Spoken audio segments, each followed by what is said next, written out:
Jurassic Park was actually the shot in the head that killed stop motion. It was a very big deal for me that the tide had totally gone out in my department. And it was actually very emotional for me. It was, I got like really sick. For a lot of this stuff, when the technology changes, you're making an adjustment. You just have to reinvent your processes. You just have to go like, everything I know has some value. Now, how do I apply this technology to what I know?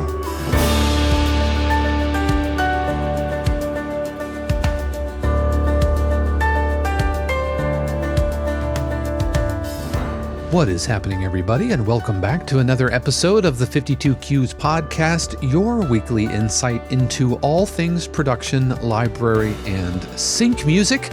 My name is Dave Croft, and whether you're watching on YouTube or following the podcast on the go, thank you so much for spending part of your day here with me. I know you have a ton of choices out there, so just know that I appreciate you.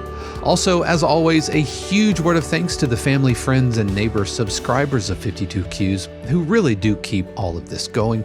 If you want to learn more about how you can support 52Qs while also unlocking a ton of extra subscriber perks like live streams, workshops, writing tutorial library briefs, then be sure to tune in a little bit later in today's episode. Speaking of today's episode, man, I got to tell you, it seems like we cannot avoid talking about how technology and AI is really impacting our industry, especially in the production and library and sync world.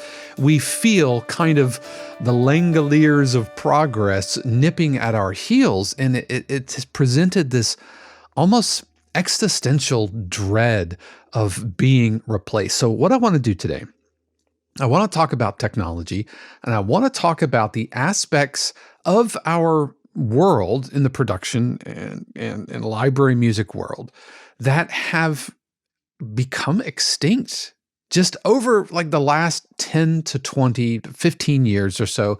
So I want to talk about that, and I want to make a parallel with Academy Award-winning animator Phil Tippett. This is someone who is also no stranger to feeling replaced by technology. So that's what we're going to be talking about as our main topic. And then a little bit later in today's episode, I'm going to be playing what I think is the final dramedy cue, another tasking dramedy cue. This one is called Honey Do, Honey Don't. We're going to be listening to that a little bit later in today's episode. As far as my week, it's been a pretty quiet week. We've got a couple of big albums out the door, lots of little metadata things that we're having to clean up. But really, I got to tell you, man, I've been teaching higher ed for 24 years, going on 25 years. Yeah, next year, I think it'll be 25 years. And man, you never outgrow senioritis, or you never outgrow the sense of kind of impending summer vacation. And even though at Full Sail, we are month to month, so I don't really have a summer break per se. I have several colleagues who teach either in the public school system or college professors, and they look forward to their summers off. But at Full Sail, where I teach, we don't have summers off, but we do get certain breaks. And so next week is our summer break. We will have a podcast episode, but for all of you subscribers, we're not going to be doing office hours. We're not going to do our Zoom feedback sessions.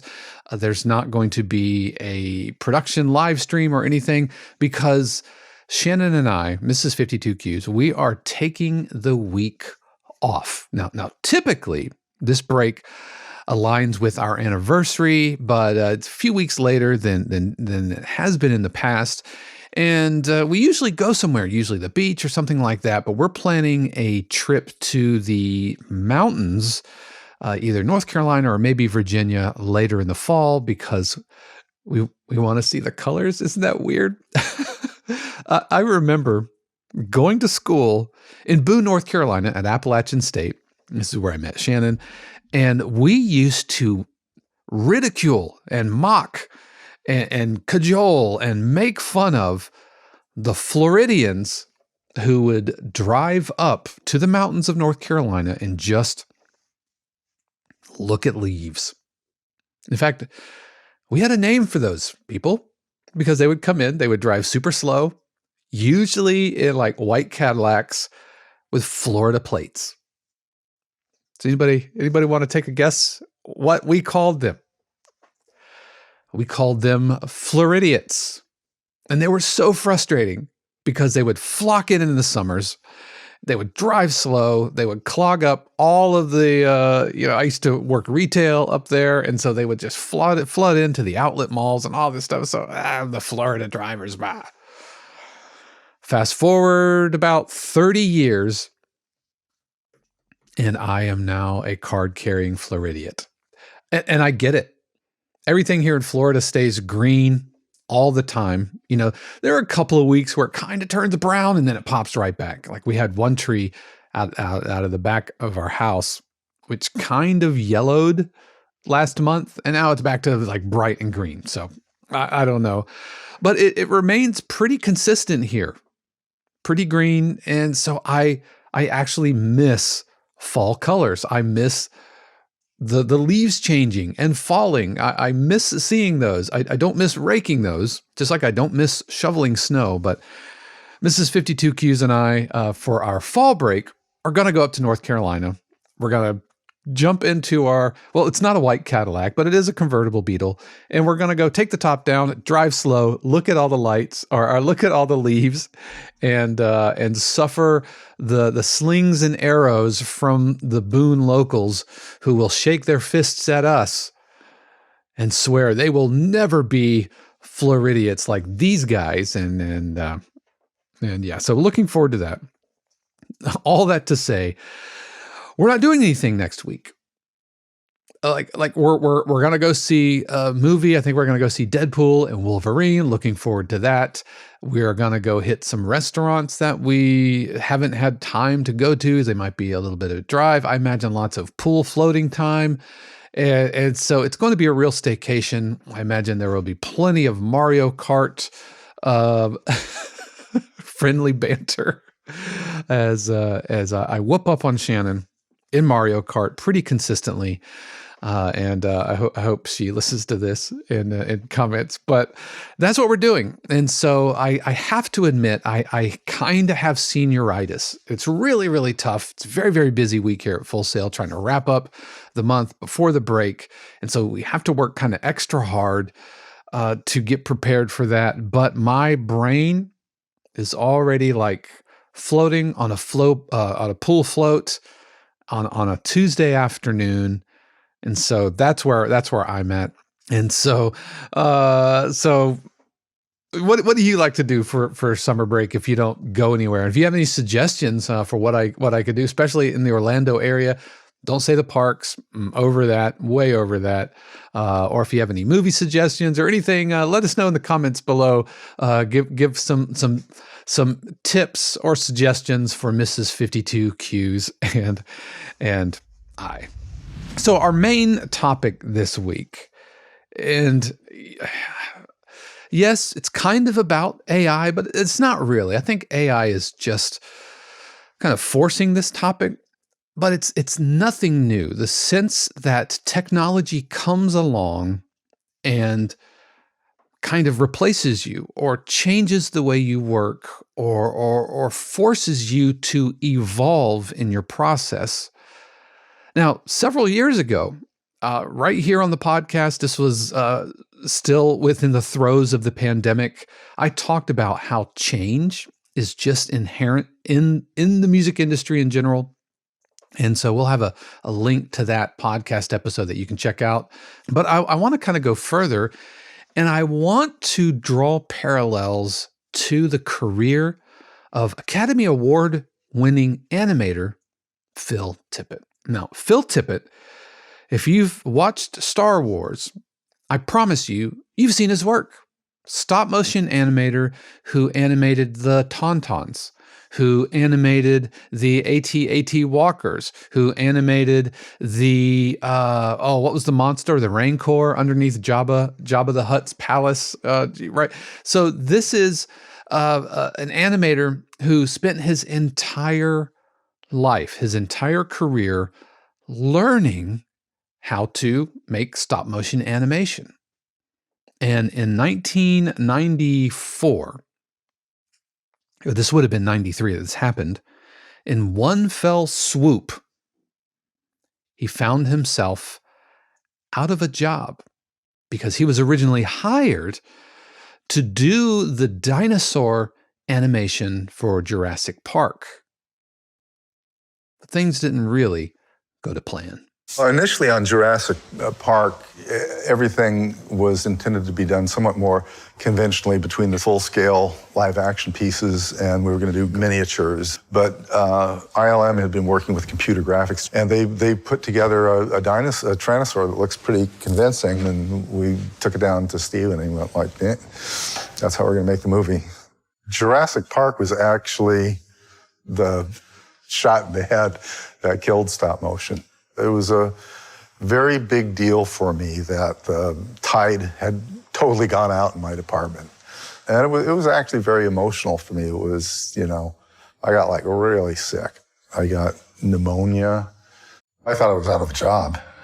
And that was just kind of like, the tipping point, where it looked like everything that I knew, had no value.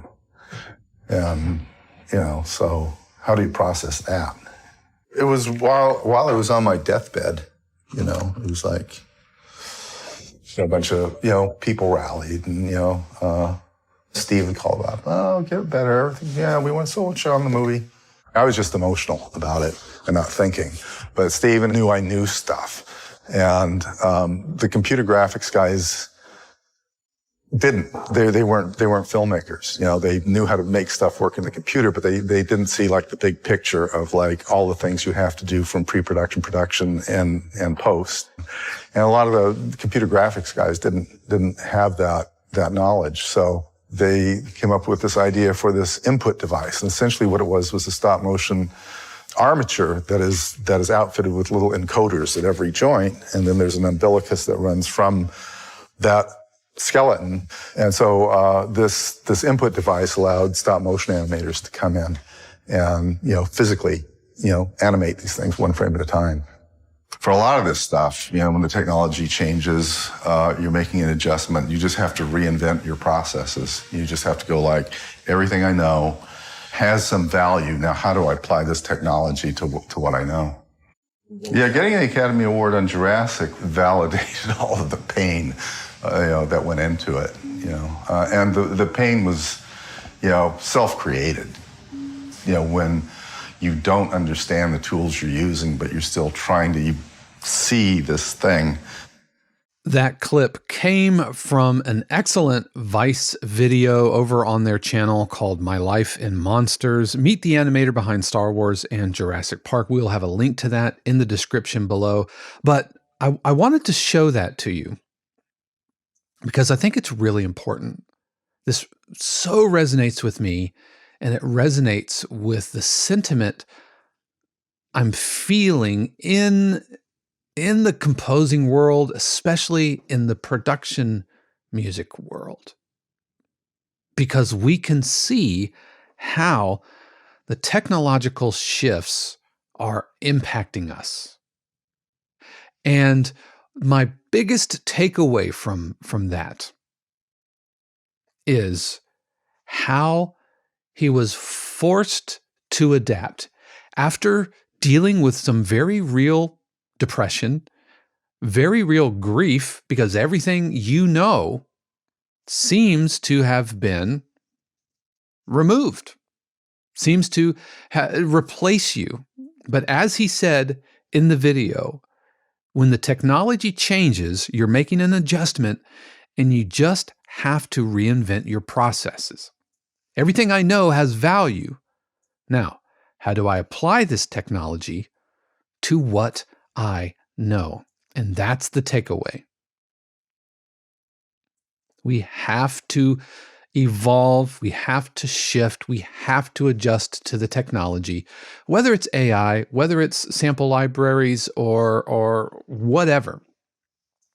And this is nothing new. I've talked about on the podcast how John Philip Sousa famously hated the player piano because it replaced pianists and replaced musicians. Artists rebelled against the jukebox because bars and clubs could put a jukebox in the corner instead of hiring a live band. But it just shifted from live performance to the recording industry that we know today. And it didn't kill live performing, just like the player piano didn't replace, well, it didn't replace marching bands, John, but it also didn't replace pianists. If anything, if we apply Parkinson's law, which we've talked about, which is the projects will expand to fill the space that you give it, it's kind of the same in the industry. Whereas things aren't replacing anything, it's just getting bigger. The box is getting bigger, and so we can fill it up. More markets, more opportunities, more gigs that come alongside this technology. And so that is super encouraging to me. And it helps to replace some of the fear, some of that existential dread of being replaced.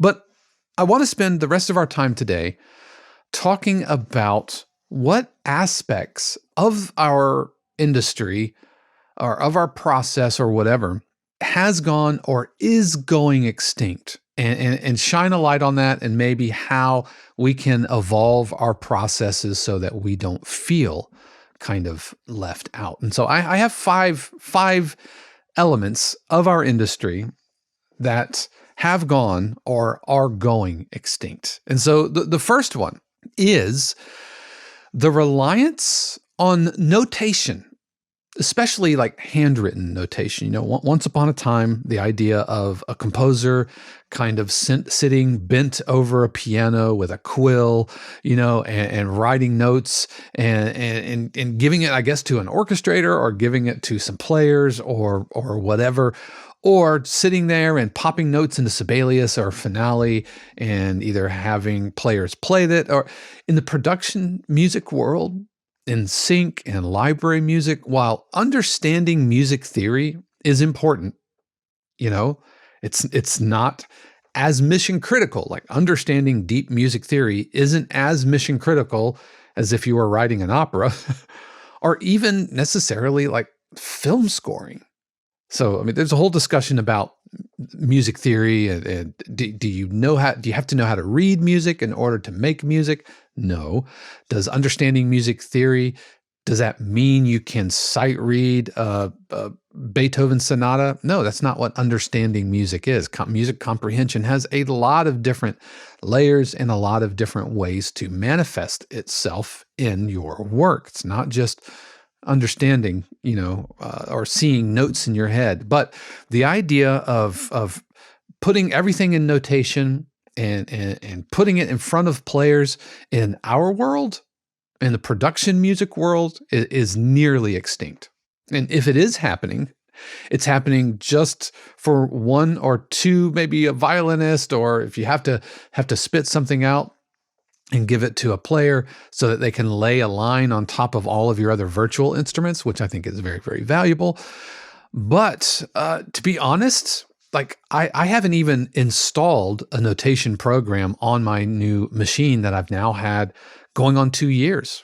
But I haven't even installed Sibelius or Finale on this machine. And if I did need notation, I would probably use Logic Notation and give it to the players and say, do the best you can, but I would also send along the programmed performance, right? The MIDI mock-up, and have the players play off of that. Like, here's how it sounds. Here's rough notation out of Logic. But the reality is that because we are such a one-person operation in the production music world, we can do everything ourselves. Even if I'm playing a real instrument.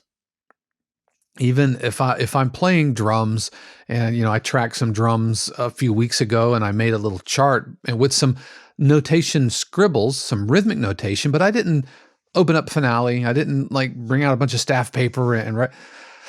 I just made some notes, No pun intended. But our reliance in the modern composing world, especially in the production music world, on written notation is nearly extinct. I'm even thinking through the one-on-ones I've had or the folks who are in the community, and I'm trying to think how many of them actually use notation. There are a couple who use notation because they support their career with printed music, which is fantastic. Shout out to Shane and also Eric Copeland, of the Make Music Income podcast, friend of the podcast. We've had him on, and I've been on his podcast a few times. And so, yeah, he has a whole side gig selling sheet music. But for the production music composer, we don't have to read, actually read music notes on a staff, hardly at all. Now, all that said, I do think it's important to understand music theory. I'm not saying you don't have to know about notes on a page. It's super valuable and can help support your process.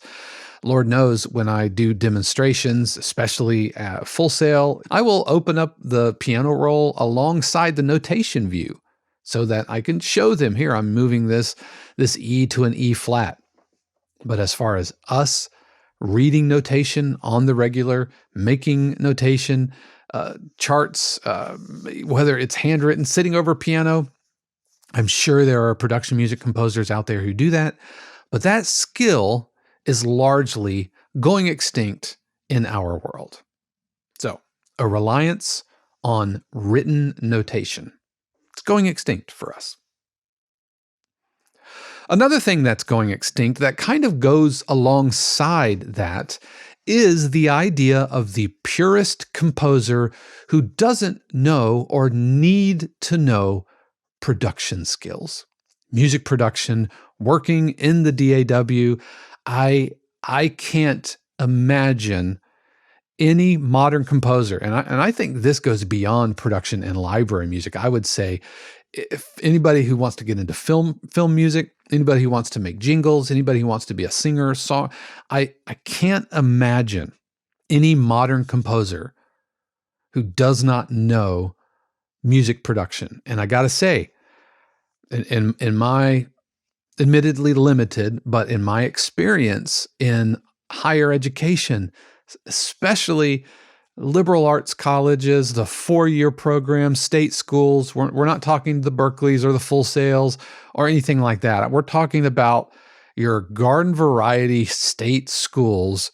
I feel that the production skills are just getting lip service. It's like one class. I mean, granted, it was several years ago, several decades ago that I took classes, but it was just one. It was like basic, let's go in and learn some MIDI. And man, it's a little soapbox rant, but I think that is a huge, huge misstep in our modern collegiate education system, here in the US especially. Unless you're going to a specific school that focuses on modern media, I think that most university composition programs are spending way too much time focusing on, let's write operas and concertos, and let's write all of this art music, classical music, for lack of a better term, which is important. But man, we are not preparing our students for careers in the industry if we are just paying lip service to how to work a DAW. And how are they going to pay back their student loans? How are they going to get jobs? It's obviously something I'm super passionate about. This is one of the reasons that I took the department chair, or one of the department chair roles at Full Sail, because I'm super passionate about this. I'm super passionate about helping students have sustainable careers in the industry. It's what 52Qs is about. So I'm clearly passionate about this. And it frustrates me to see higher ed in the US massively dropping the ball on this. Partly, I believe, because there's this romanticized notion of the composer that music starts in the brain from a notational type of experience, and that's not my process. For me, creativity and composing happens through exploration and improvisation, putting hands on an instrument and leveraging the music theory I know and understand, but seeing how things sound, seeing how things feel. Like music composition is much more like clay sculpting, where things mush and morph and change, as opposed to like marble sculpting, where you're just chipping away everything that isn't the statue. They're both great skills, but I feel like the compositional process is much more malleable. But the idea of the purist composer, especially in our world, production, library, sync music, you have to know the DAW. You have to know production. You cannot say, oh, I'll let the engineers worry about EQing and I'll let the nerds worry about mastering and compression. Nope, nope, nope, nope, nope. You can't be afraid of it. You can't hide from it. You've got to lean into it. And those who don't are quickly going to become extinct. And I think it's only going to get more intense.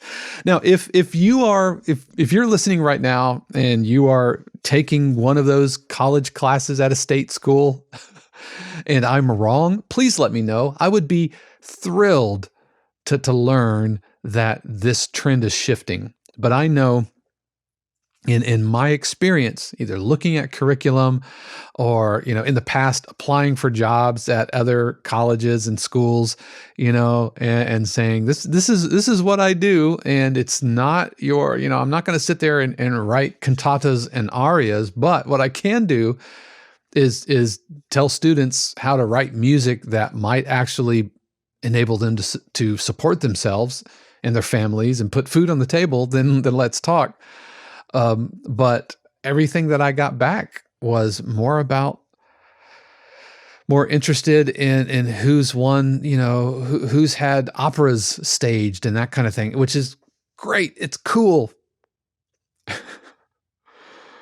And I know that higher ed isn't just about jobs. Full Sail being a vocationally minded school puts that front and center, but that's not the entire purpose of getting a college degree. There's something to be said about going to school to learn how to do something, not necessarily to learn how to do something so that you can go get a job. Parenthetically, not according to the Department of Education, but that's a whole other discussion. But I think, and again, tell me if I'm wrong, let me know in the comments, but I think most American colleges and universities are massively dropping the ball by not preparing students for a future as a modern composer. And that involves working in the DAW, knowing production, knowing about piano rolls, and knowing about the technical side of things, EQs, compression, wrangling MIDI, virtual instruments, all of those things. Because the idea of the composer sitting at a piano with paper, I believe that's going extinct. Okay. So, number 3, the third aspect of our careers that has gone extinct, and this is actually kind of encouraging for me, and that is the perfect performance. Once upon a time, if you were in a studio and you were recording things, everything was on tape. There was no computer. There was no DAWs. There was some overdubbing and everything, but there were no auto-tuning, no quantizing. Everything had to be perfect. And so that meant that you had to have absolute top shelf, the best of the best players, session musicians, who were exceptional at sight reading and exceptional at getting it right and getting it perfect every time. And when you don't have multiple takes and you don't have nonlinear editing like we have in the modern DAWs, and you don't have like a home studio where you can just take as many takes as you want, and you're paying, thousands of dollars, per day to be in the studio, you don't have the luxury of retaking and everything. And so the call for very, very skilled musicians was high. But modern production has made that significantly less important. Interestingly enough, Shannon and I were listening, I forget what we were listening to. We were, I think, a 90s playlist, and there was some song that came on that I've known and sung 1,000 times. The chorus was great, but the singer was a little pitchy. And I thought to myself, I don't think this would fly today, because we as consumers of music, and music that is getting out into the wild, whether it's film, TV, on the radio, Spotify, whatever, we are becoming accustomed to things which are in tune. We're getting accustomed to things which have really good timing. And so when we hear something that is 30 years old, that isn't perfectly in tune and perfectly timed, it kind of starts to rub us a little weird. At least it did me, and I wasn't expecting that. And I have no memory of this pitchy part of this song, but I'm just like, what? Am I hearing it odd? And I had this thought, like, okay, now stay with me. Let's go back to medieval times, right? Where we really didn't have indoor plumbing. I don't know if this analogy is appropriate, but here we go. We didn't have indoor plumbing. And so there were chamber pots, right? And there's even like stories of people putting, their waste out the window, and there were troughs. And so I had to imagine in the 14 and 1500s, even 1600s, that the world probably smelled not great. There were horses around everywhere, and the horses are kind of smelly. They'll poo wherever they want, right? And so there was this general sense that just everything, I guess, I'm imagining, kind of vaguely smelled like poo and body odor. People didn't take baths every day. There wasn't deodorant. And so this feels like a really, really derogatory thing to say about like auto-tuning and everything. But again, by modern sensibilities, if we were just time traveled back to the 1500s, we would probably immediately be bowled over by the smell. But fast forward a few centuries, we're used to hygiene. We're used to indoor plumbing. We've become accustomed to this. So if we go back in time, we would be completely taken aback by how they lived and what was considered normal. But the citizens of the time didn't know any better. They didn't know any different. This is just the way it was. It wasn't good or wasn't bad. It was just the way it was. And so I feel like that's happening now in the music industry, where we have become accustomed to things that sound in tune and things that sound quantized and aligned. So now when we go back and listen to music that isn't those things, it kind of stands out. Now, a good performance is a good performance. But if you were to look at like a Michael Jackson performance or a Dionne Warwick performance or even a Celine Dion performance and look at it on the auto-tune, on the Melodyne, you would see it wobble around a little bit because it's not perfect. And the imperfections are a strength, right? They're not necessarily a weakness. But modern technology, modern nonlinear editing, quantizing, auto-tuning, all of those things mean that like muggles like me and you, who aren't blessed with the most amazing musical talent, either vocally or performing or whatever, that means that we kind of have a shot at this. What does this mean to the sentiment that I've expressed here before, which I'm borrowing from Christian Henson, which is we have to return to virtuosity? Well, that doesn't mean we all have to be Yngwie, right, guitar playing or whatever. It just means that the virtuosity of creativity, the virtuosity of having good performances that can be cleaned up and lined up, But having an elevated musical expression is one thing. But what we don't have to be is a one-take wonder. We don't have to be perfect. We don't have to be these amazing world-class players. We kind of, we just have to be good enough to where we could get a good performance into the DAW that then we can clean up, quantize, denoise, pitch, do what we need to do using all those production skills, which we may or may not have learned in higher education, so that we can spend more time on creative choices, not necessarily woodshedding scales. You know what I mean? Now, just like understanding music theory can help elevate your cues, I think being a very skilled musician can help elevate your cues. But in a world where we're learning all these different things, whether it's hand drums or guitar or ukulele or whatever, there's just not enough time in the day to be a world-class guitarist and drummer and synth programmer and sound designer and vibraphone. There's just not enough hours in the day.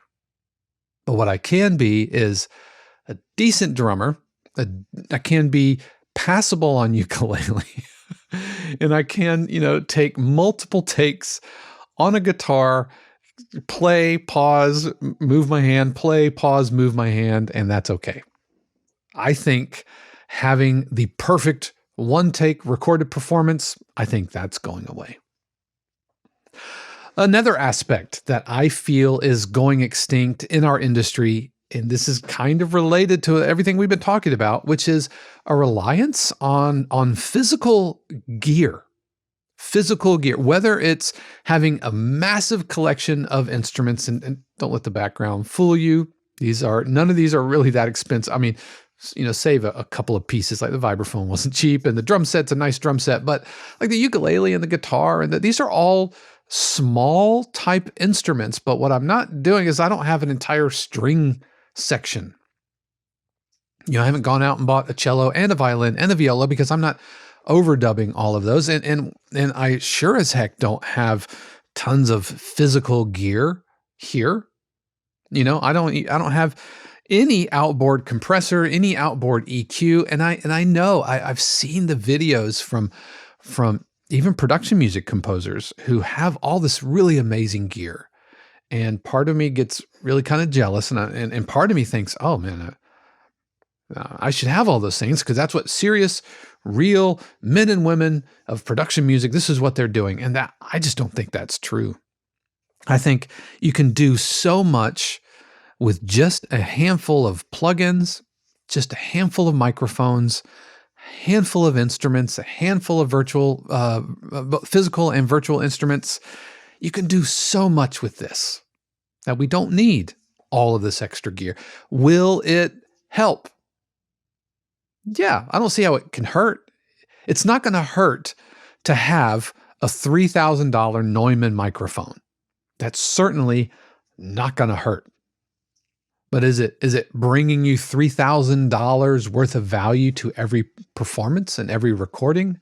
Especially, see our previous point that you're not world's best singer, or even in the world's best studio space, because we're having to rely less on the studio space itself, not just the equipment in the studio, but like having a perfect studio environment with lifted floors and soundproofing and double walled this and triple paned that. No, we just don't have to have those things in our industry. Keep in mind, we're staying focused in the production, library, sync music world. And it's not that music is less than, it's just as a one-person operation, you shouldn't be putting your energy into that, in my opinion. I've never, ever had a library come back to me and say, you know what, Dave, we would take this cue if only you weren't recording your cymbal scrapes. If you weren't recording those on $100 Amazon microphones, then we would take your cue. Nobody has ever rejected my cue because, well, you know what? You're just that ukulele isn't that great. Nobody's ever rejected my cue because they've said, you know what? I can tell you're not running that through an outboard compressor that I've seen this other YouTuber use. No library's ever done that. Now, that does mean I have to learn techniques.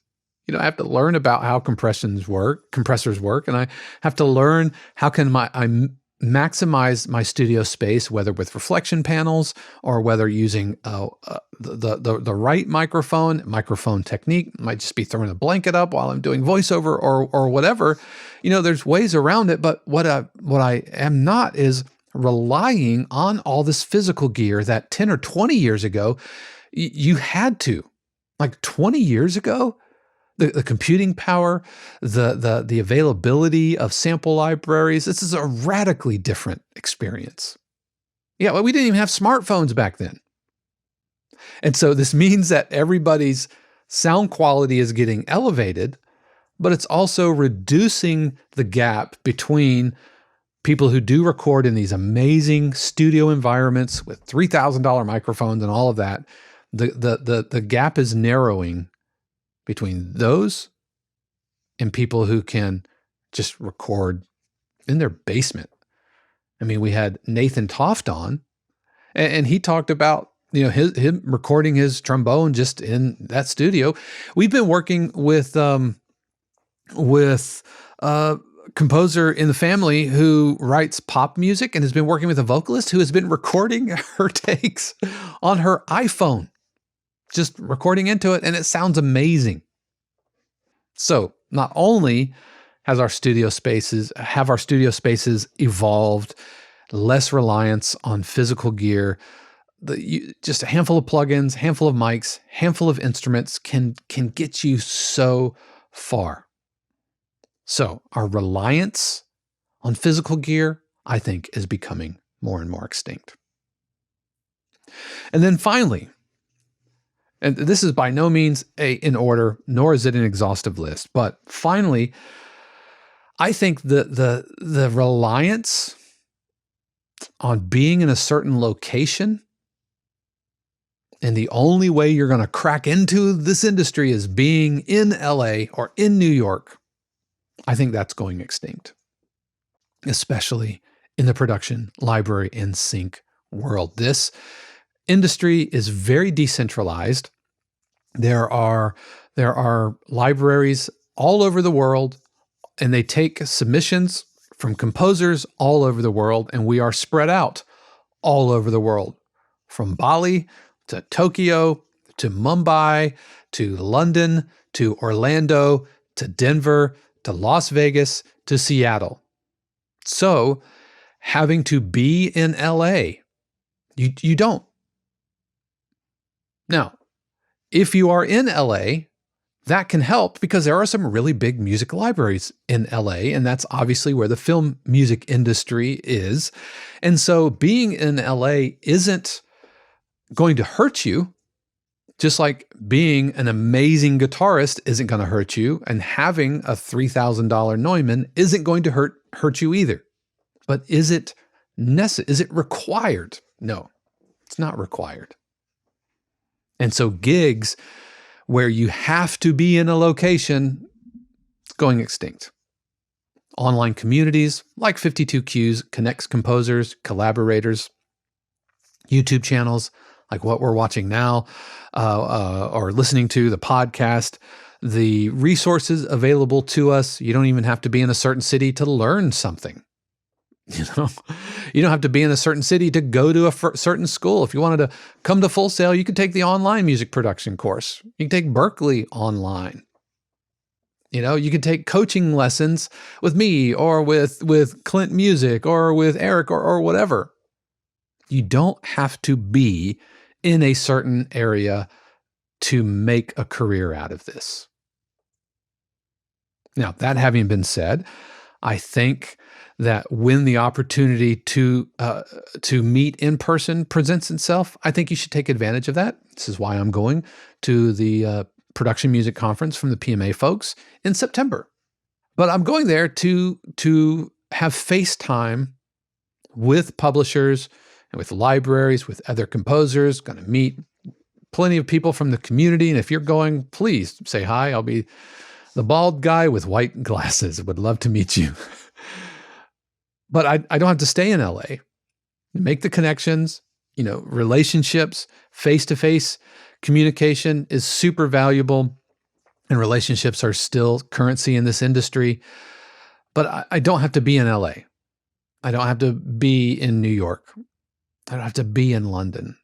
You can be wherever you are, make pilgrimages as needed, but stay in your home. Stay in the town you grew up in, or stay in the city that has amazing schools, or a great soccer team that you enjoy pulling for, or maybe just maybe they have, recreational marijuana or whatever, or maybe the parks or the golf is really good. There's so many reasons to live in different areas, but don't move to an area if you are a production, library, or sync composer because you think it's going to further your career, because it's not necessarily true. It's not necessarily true. So just to recap, aspects that I've observed that have gone extinct. First, a reliance on notation, written notation, especially handwritten notation. The purist composer who doesn't need to know anything about production. Also going extinct is the perfect recorded performance. We have computers, and we have auto-tuning, and we have quantization, which can help elevate our performances. Also going extinct is any reliance on physical gear or equipment or studio space or anything like that.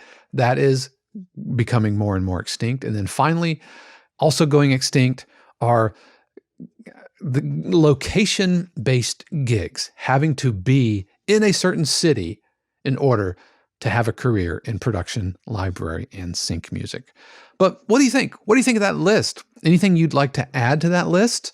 What other aspects do you feel are going extinct? Or do you completely disagree with me? Please let me know in the comments. I read all of those, and I would love to hear from you. So we're going to take a quick break, and we're going to listen to an alternate version of me tell you all about how you can join the 52 Qs community and participate in discussions just like this.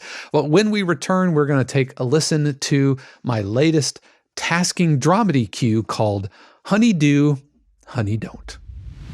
Every week I talk about how this episode and the podcast and the community, the channel, would not be possible without the amazing support of our family, friends, and neighbors, subscribers of 52 Qs, who do pay their actual real-life money to keep all of this going.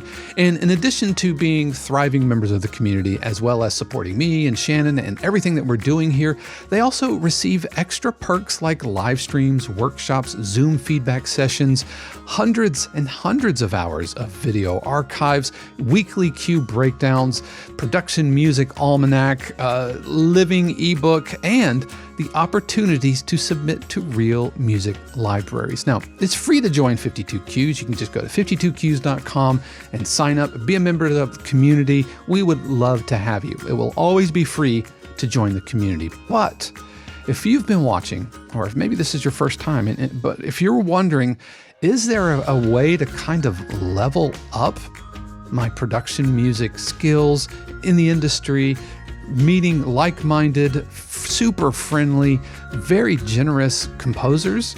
Then why don't you think about subscribing? Memberships start at around $4 a month, and we would love to have you. Again, that's 52qs.com.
was Honeydew, Honey Don't, which is a tasking style dramedy cue. And for you family and friends subscribers, you can check out a cue breakdown of this cue where I unpack all of the sounds, talk about the harmonic choices, the mix, the arrangement, everything. That cue breakdown will come out tomorrow. And just this past Monday, I did a full workshop on how to write tasking cues and what does that even mean and what are tasking cues. So for you family and friends folks, you can check that out. That archive is available right now. And for you neighbor subscribers, you can check out the live stream archives because I wrote this over the last couple of weeks, live streams. So you can see this cue being written from scratch. So that is going to do it for me this week. I really appreciate you joining me today. And you definitely want to tune in next week where I am joined by the Vice President of Film and TV from CSAC, which is one of the 3 PROs here in the US. Miss Erin Collins joins us and we're going to talk about PROs, their roles, what they do, what they can and can't do. And we even talk about why she's not quite as fearful about the upcoming AI apocalypse as some of us are. So you definitely want to tune in next week. But again, thank you so much for joining me. I hope you had a stellar week 30. And I know I am filled with confidence that you're going to have an amazing week 31. How do I know that? Because I trust and believe that the universe has amazing plans just for you. Until next time. Peace. The 52 Cues podcast is copyright 2024 818 Studios, all rights reserved. The music played on the podcast is copyright of their respective owners and is used with permission and for educational purposes only. For more information, including joining the community or becoming a member subscriber of 52 Cues, head over to 52cues.com.